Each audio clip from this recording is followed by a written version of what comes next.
आप सभी का स्वागत है मेरे चैनल रास एजुकेशन में। तो आज हम लोग शब्द विचार का जो एक महत्वपूर्ण चैप्टर है शब्द रचना, जिसमें हम लोग भाग 1 भाग 2 पढ़ चुके हैं। तो हम लोग अब आगे देखते हैं, जिसमें आता है क्या, तो समास आता है, जो कि अंग्रेजी व्याकरण का बेहद महत्वपूर्ण है ना चैप्टर है। इसको हम लोग आज पढ़ने जा रहे हैं, समास। इससे निश्चित रूप से हर एक एग्जामिनेशन में जितना भी परीक्षा होता है इस पूरे भारतवर्ष में, जिसमें हिंदी पूछी जाती है, तो 3 से 4 प्रश्न आपका है ना समास से जरूर रहता है। तो हम लोग आज इसको प्रारंभ करेंगे और समाप्त करेंगे एमसीक्यू के साथ, मतलब मल्टीपल चॉइस क्वेश्चन के साथ। ये थियरी के साथ प्रैक्टिकल भी करवाएंगे, मतलब पूरा विस्तार से पढ़ाने के बाद हम उसको आपको यह भी बताएंगे कि आप किस तरह से एग्जामिनेशन में, परीक्षा में प्रश्न पूछे जाते हैं। तो बिना देरी किए इसको स्टार्ट करते हैं। समास, तो आप सबों ने समास को कभी न कभी जरूर पढ़ा होगा। तो आज हम इसका रिवीजन करने जा रहे हैं, या यूं कहें कि एक शॉर्ट नोट्स के रूप में बहुत संक्षिप्त नोट्स बनाए हैं और बहुत जिसको कहते हैं परिष्कृत नोट्स बनाए हैं आपके लिए, बहुत ही मेहनत से। तो शुरू करते हैं। समास क्या होता है? समास शब्द का अर्थ ही होता है संक्षेप, और संक्षेप मतलब आपको बखूबी पता होगा कि छोटा करना है ना, संक्षेप करना, समराइज करना होता है। ठीक, तो परिभाषा की अगर बात करें, 2 शब्दों या पदों के जोड़ से बना तीसरा नया शब्द या पद समास या समस्त पद कहलाता है ना। 2 शब्दों या पदों के जोड़ से बना तीसरा नया शब्द क्या कहलाता है?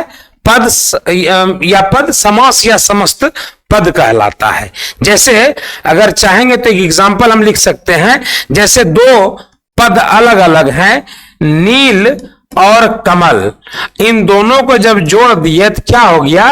नील कमल हो गया, है ना। तो 2 अलग अलग शब्द हैं हमारे पास। ये देखिए, एक नील शब्द है, दूसरा कमल शब्द है। तो 2 अलग अलग शब्द मिल करके जब एक शब्द बन गया नील कमल, तो वो समस्त पद कहलाया। और ध्यान रखेंगे कि ये पूर्व पद कहलाता है ना। पूर्व पद मतलब पहला पद, और ये उत्तर पद कहलाता है, मतलब बाद का पद। उत्तर का मतलब बाद, तो बाद का पद और पूर्व का पद। तो ध्यान रखेंगे इस चीज को, क्योंकि ये बार बार यूज होगा अभी पूरे चैप्टर में। ठीक है, अब देखते हैं समास की रचना। तो इसकी रचना 2 शब्दों या 2 पदों के बीच होती है, तथा इसमें पहला पद, अभी जस्ट हमने आपको बताया कि पहला पद कहलाता है पूर्व पद, तो ये पहला पद हो गया पूर्व पद, और दूसरा पद जो है इसको कहते हैं उत्तर पद, है ना। हमने आपको पहले भी बताया इसके बारे में। आगे देखते हैं। पूर्व पद या उत्तर पद के संयोग से जो नया शब्द बनता है उसे समस्त पद कहते हैं। ये देखिए, नील जोड़ कमल, पूर्व पद, उत्तर पद बराबर समस्त पद, है ना। जो नया शब्द बना वो समस्त पद कहलाया। तो उम्मीद है कि यहां तक आपको कोई समस्या नहीं हुई होगी। एक बार फिर से बता देते हैं कि पूर्व पद और जोड़ उत्तर पद बराबर क्या? समस्त पद। ठीक, फिर कुछ इंपॉर्टेंट पॉइंट्स हैं, हम चाहते हैं हम उन्हें डील कर दें, आपके सामने बता दें, उससे हम स्पष्ट कर दें आपके लिए, है ना। तो समास में 2 पदों का जोड़ होता है। पहली बात आप देख ही लिए, उदाहरण हम दे दिए। समास में 2 पदों का जोड़ होता है। दूसरा पद क्या, कि 2 पद मिलकर एक पद का रूप धारण कर लेता है। एक ही एग्जांपल से आपको बार बार समझा रहे हैं। नील जोड़ कमल, तो 2 पद मिला तो एक पद बन गया, एक पूरा शब्द बन गया, वो है ना। नील कमल बन गया, नील जोड़ कमल, नील कमल, है ना। तो गिरीश, नहीं, वो दूसरा एग्जांपल हो गया। फिर देखते हैं 2 पदों के बीच की विभक्ति का लोप हो जाता है ना। 2 पदों के, जैसे पीला हो अंबर जिसका, है ना, तो हो जो है वो लोप हो जाता है, समझ रहे? पीतांबर, पीतांबर, पीला हो अंबर जिसका, तो ये लोप हो जाता है, तो पीतांबर। फिर क्या है अंतिम पदों में कभी पहला पद प्रधान, ध्यान देना है समास में पहला पद प्रधान मतलब इसमें ध्यान देना होगा समास में कि कभी इसका जो फर्स्ट वर्ड है, शब्द है, वो इंपॉर्टेंट होता है, कभी दूसरा पद प्रधान होता है और कभी कभी दोनों पद प्रधान होता है। आपको आगे बताएंगे कि दोनों पद प्रधान होता है। ये बेहद इंपॉर्टेंट पॉइंट है ना, कि समास में कभी पहला पद प्रधान होता है, कभी दूसरा पद प्रधान होता है और कभी दोनों पद प्रधान होता है। आगे की ओर बढ़ते हैं। देखिए, बहुत लोगों को बहुत संशय होता है संधि और समास में, तो हम चाहते हैं कि दो अंतर हम संधि और समास में बता दें ताकि आपको किसी तरह का कंफ्यूजन मन में ना रहे। संधि में क्या होता है, तो संधि में वर्णों का मेल होता है। वर्ण कितने प्रकार के, वर्ण विचार में पढ़ा चुके हैं, स्वर वर्ण और व्यंजन वर्ण। तो वर्णों का मेल जो है वो संधि, और समास में पदों का मेल होता है। हमने क्या कहा, समास में पदों का मेल होता है। ठीक है, गौरी शंकर, है ना, सीता राम, लोटा डोरी, यथा शक्ति, है ना, पीतांबर, गजानन। ठीक है, तो समास में पदों का मेल होता है, दो शब्दों का मेल होता है, इसमें वर्णों का मेल होता है, ध्यान रखिएगा, है ना। जैसे अ जोड़ अ इज इक्वल टू क्या, आ, मतलब परम, परम जोड़ अनु, तो ये परम में प जोड़ र जोड़ प जोड़ अ जोड़ र, फिर जोड़ अ, फिर मां जोड़ अ, यहां देखिए लास्ट में आया ना, फिर ये अनु, तो अ जोड़ अ बराबर क्या, आ। तो यहां देखिए क्या हो गया, परम जोड़ अनु, तो यहां क्या हो गया, आ बन गया, परमाणु हो गया। तो वर्णों का मेल को संधि कहे, ये परमाणु हो गया, अ जोड़ अ बराबर आ, तो परम जोड़ अनु बराबर परमाणु, तो ये संधि हो गया। लेकिन समास में क्या है, राजमंत्री, राज जोड़ मंत्री, राज प्लस मंत्री, दो अलग अलग पद हो गए, दो अलग अलग शब्द हो गए, उसका अर्थ हुआ राजा का मंत्री, है ना। तो समास में दो पदों का मेल होता है। फिर देखिए, संधि में वर्णों के मेल से विकार उत्पन्न होता है, जबकि समास में पदों के बीच की विभक्ति का लोप हो जाता है। जैसे हम बोलेंगे शक्ति भर, है ना, यथा शक्ति, यथा शक्ति, इसका अर्थ क्या हो गया, शक्ति, है ना, भर या हर संभव ताकत, तो ये इस पद का लोप हो गया। तो इस पद का लोप होकर किसमें जुट गया, यथाशक्ति, यथा में जुट गया। तो समास में पदों के बीच की विभक्ति का क्या होता है, लोप हो जाता है। आगे देखते हैं हम लोग। समास के कुल 4 भेद हैं, याद रखेंगे, समास के कुल 4 भेद हैं। मैं अंतिम में बहुत अच्छा ट्रिक भी बताने जा रहा हूं आपको बहुत अच्छे से समास समझ में आने वाला है। तो पदों के प्रधानता के आधार पर समास के 4 भेद हैं। पद की प्रधानता के आधार पर समास के, है ना, 4 भेद हैं।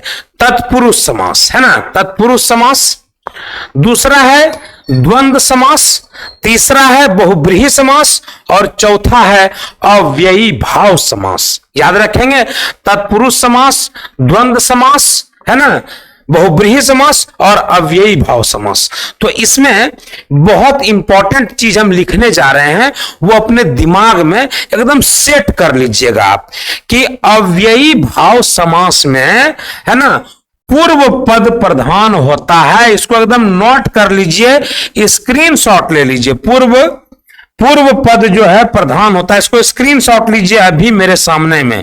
पूर्व पद प्रधान होता है किसमें, अव्ययी भाव में। याद रखिएगा, पूर्व पद मतलब शुरू का पद प्रधान होता है, ठीक है। और बहुब्रीहि की बात करते हैं। बहुब्रीहि में जो है दोनों पद अप्रधान होते हैं। एकदम इंपॉर्टेंट बात बता रहे हैं हम, दोनों पद अप्रधान होते हैं। अब दोनों पद अप्रधान मतलब दोनों ही पद का, है ना, बहुत महत्व नहीं रहता, वो दोनों पद मिल करके कोई तीसरा शब्द, है ना, बनाते हैं। जैसे हम कह सकते हैं दशानन, दश हो आनन जिसके, किसकी बात कर रहे हैं हम? रावण की बात कर रहे हैं, है ना। दश हो आनन जिसके, तो दशानन, ठीक है।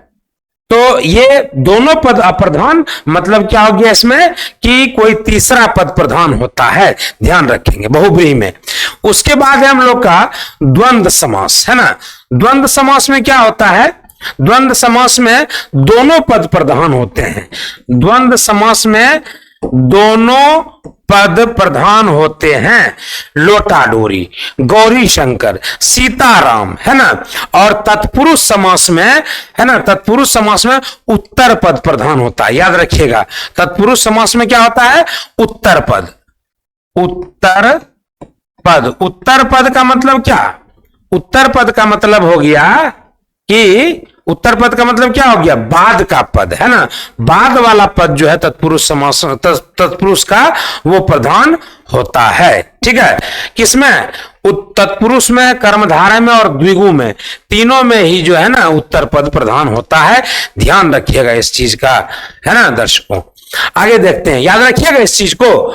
तत्पुरुष उत्तर पद, द्वंद्व समास दोनों पद, बहुब्रीहि दोनों पद अप्रधान, याद रखिएगा। द्वंद्व में दोनों पद प्रधान और बहुब्रीहि में दोनों पद अप्रधान, और अव्ययी भाव समास में पूर्व पद प्रधान होता है। इस बात का पूरा ध्यान रखिएगा।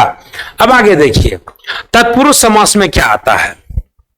तो जिस समस्त पद में, अभी हमने चर्चा किया था, सारा चीज डिटेल किया आपको, कि जिस समस्त पद में, यहां देख भी सकते हैं आप, तत्पुरुष समास में उत्तर पद की हम बात की। उत्तर पद मतलब पहला पाठ को पूर्व पद, बाद के पाठ को उत्तर पद, है ना। तो जिस समस्त पद में पूर्व पद गौण तथा उत्तर पद प्रधान होता है, यही लिखे हैं, उत्तर पद प्रधान होता है। तो जिस समस्त पद में पूर्व पद गौण, पूर्व पद गौण मतलब कि पहला जो पद है वो उतना मायने नहीं रखता जितना उत्तर पद रखता है। उत्तर पद मतलब बाद का पद प्रधान होता है, वहां तत्पुरुष समास होता है। जैसे हम उदाहरण देते हैं, रोग जोड़ मुक्त मतलब रोग से मुक्त, रोग से मुक्त। जीवन साथी मतलब जीवन का साथी। तो इसमें उत्तर पद जो है ये वाला पद प्रधान है। रोग मुक्त मतलब रोग तो हो गया शब्द, लेकिन उससे मुक्त हो गया, है ना। रोग से मुक्त हो गया। जीवन तो है लेकिन उसमें साथी जुड़ जाने से वो उसका मीनिंग क्या हो गया? तो जीवन का साथी, है ना, जीवन भर साथ देने वाला, है ना। तो जीवन साथी, पति या पत्नी, ठीक। तो जिसमें उत्तर पद प्रधान होता है वहां तत्पुरुष समास होता है। ध्यान रखिएगा, उत्तर पद उत्तर पद उत्तर पद, इसको रट लीजिए एकदम आप, है ना, कि तत्पुरुष समास उत्तर पद प्रधान, ठीक।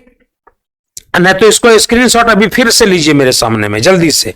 तत्पुरुष उत्तर पद, द्वंद्व समास दोनों पद प्रधान, बहुब्रीहि में दोनों पद अप्रधान, और अव्ययी भाव समास में पूर्व पद प्रधान, अव्ययी भाव में। आगे देखते हैं दर्शकों, तत्पुरुष समास के भी फिर 3 भेद होते हैं। ध्यान रखिएगा कि 4 भेद भले ही हैं, लेकिन तत्पुरुष के भी 3 भेद हैं। कौन कौन? सबसे पहला कर्मधारय समास, है ना, दूसरा द्विगु समास, और तीसरा नए समास। ध्यान रखिएगा, कर्मधारय, द्विगु और नए समास। कर्मधारय की चर्चा करते हैं। कर्मधारय समास में क्या होता है, ध्यान दीजिएगा। कर्मधारय में, तो कर्मधारय समास में व्यक्ति वस्तु आदि की विशेषताओं का बोध होता है। क्या बोले? व्यक्ति वस्तु आदि की विशेषताओं का बोध होता है। इस समास में समस्त पद समान रूप से प्रधान होता है। समस्त पद समान रूप से, समस्त मतलब दो पूर्व और उत्तर को मिलने के बाद जो संपूर्ण वर्ड बनता है, पूरा वर्ड, उसको समस्त पद कहते हैं। और इसके लिंग और वचन भी समान होते हैं। स्त्रीलिंग, पुल्लिंग और वचन मतलब एक वचन और बहुवचन, ये भी समान होते हैं। इसमें पहला पद विशेषण तथा दूसरा पद विशेष्य होता है। पहला पद क्या होता है इसमें? विशेषण, और दूसरा पद इसमें विशेष्य होता है। और विग्रह करने पर मतलब व्याख्या करने पर, तोड़ने पर कोई नया शब्द नहीं बनता है, विग्रह करने पर कोई नया शब्द नहीं बनता है ना। पीतांबर, तो दोनों शब्द इसमें क्या है, एक हो गया, ये देखिए याद रखिएगा, ये बहुत लोग विशेषण और विशेष्य को समझते नहीं है। विशेषण क्या होता है और विशेष्य क्या होता है इसको नहीं समझते हैं। आप ध्यान रखिएगा, हम थोड़ा सा बता देते हैं, वीडियो 2 मिनट लंबा हो जाए कोई बात नहीं, लेकिन समझ में पूरा आना चाहिए। तो यहां पर विशेषण किसको कहते हैं, आप लोग तो बचपन से पढ़े होंगे विशेषण। विशेषण शब्द से ही प्रकट हो रहा है कि विशेषता बतलाना, मतलब कि अगर हम कहें कि संज्ञा या सर्वनाम है ना, कि विशेषता बताने वाले शब्द को, है ना, संज्ञा या सर्वनाम की विशेषता बताने वाले शब्द को कहते हैं विशेषण। लेकिन विशेष किसको कहते हैं यह भी जानना जरूरी है। इसमें बहुत लोग का मतलब पहले अगर पढ़ा है तो कमेंट आया है कि सर विशेष से क्या होता है। तो याद रखिएगा कि जिन शब्दों की, इसको लिख लीजिए, जिन शब्दों की विशेषता है ना, जिन शब्दों की विशेषता बताई जाती है उसे विशेष्य कहते हैं। इस तरह से किताब में नहीं पढ़ाएगा, उसमें सीधा लिखा रहेगा विशेषण और विशेष्य। अब समझने वाला सिर पट करता है ना। हम बता दिए कि विशेषण संज्ञा सर्वनाम की विशेषता बताने वाले को शब्द को विशेषण, और विशेष जिन शब्दों की विशेषता बताई जाती है उसे कहते हैं विशेष्य। एक एग्जाम्पल से आपको समझा देते हैं, है ना। जैसे काला घोड़ा, है ना, और क्या, लंबा आदमी। 2 एग्जाम्पल है आपके सामने, है ना। तो ये काला क्या हो गया आपका, काला हो गया विशेषण। ये लंबा क्या हो गया आपका, ये हो गया विशेषण। अब विशेषता किसका बताया, घोड़ा का, तो ये हो गया विशेष्य। याद रखिएगा हम क्या बोल रहे, विशेष्य। आदमी क्या हो गया, ये हो गया विशेष्य, है ना।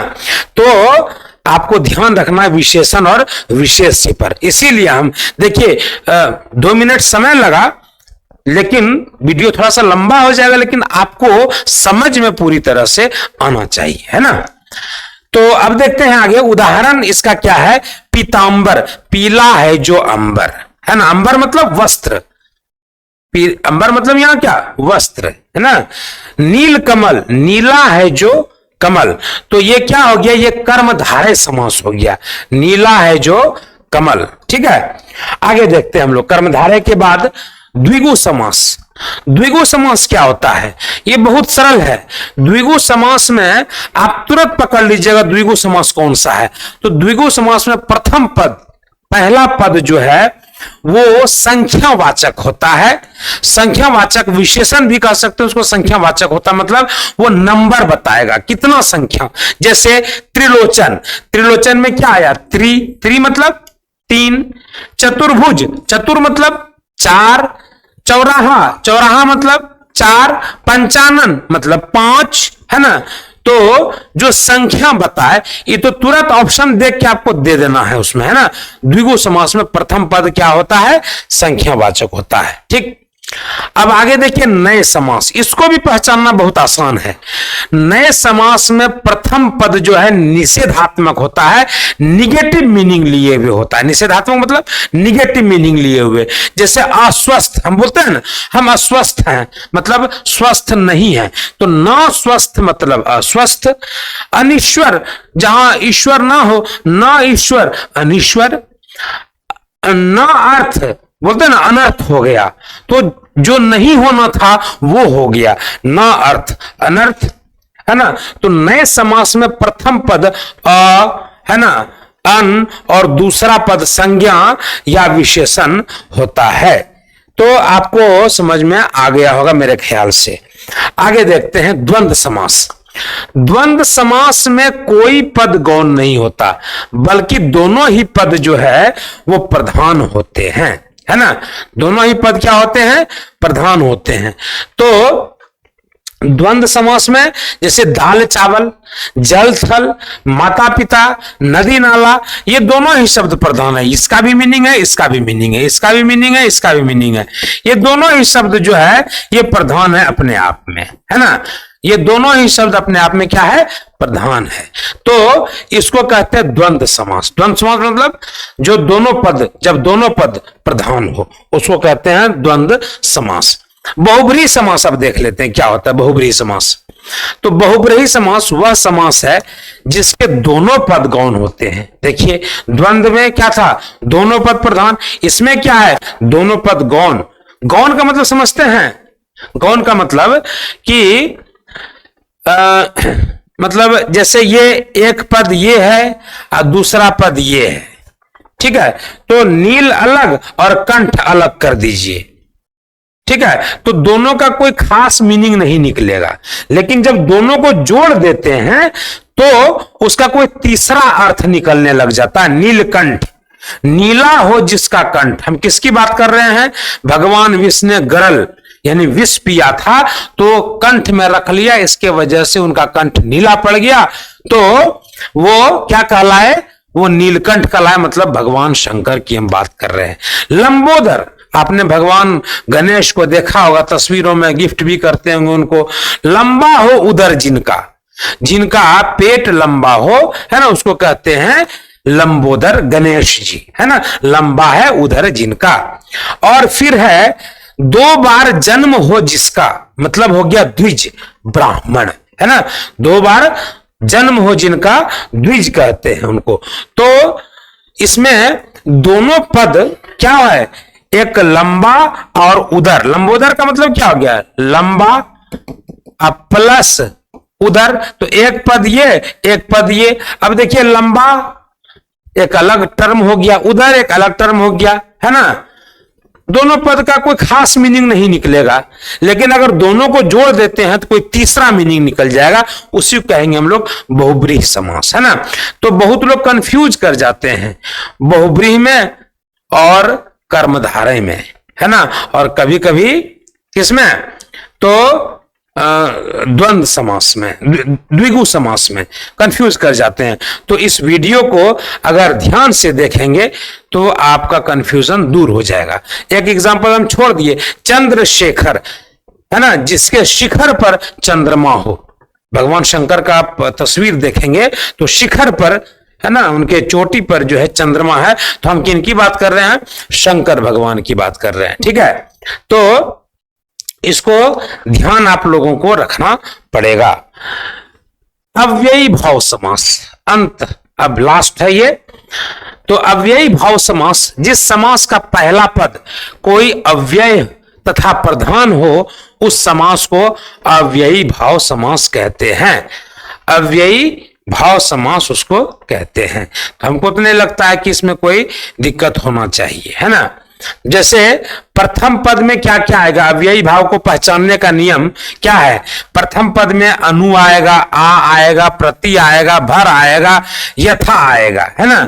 जैसे अनुरूप, अनुरूप मतलब रूप के अनुसार, है ना। आजन्म, जन्म से लेकर, है ना, आजीवन, जीवन भर। प्रतिकूल मतलब इच्छा के विरुद्ध, ठीक है। तो इसमें प्रथम पद क्या होता है, कोई अव्यय हो। अव्यय समझते हैं आप लोग, अव्यय, अव्यय में भी बहुत स्टूडेंट जो है वो मतलब गड़बड़ कर देता है, ठीक है। अव्यय का मतलब होता है जिस पर लिंग वचन इत्यादि का कोई प्रभाव ना पड़े, है ना। तो अनु, आ, प्रति, भर, यथा, इस पर कोई विशेष जो है, विशेष का मतलब कोई ये नहीं पड़ता, असर नहीं पड़ता है। तो ये हम लोग का हो गया क्या, अव्ययी भाव हो गया। तो हमको लगता है कि आपको समझ में आ गया होगा, है ना। इसको आप प्रैक्टिस करेंगे तो हो जाएगा।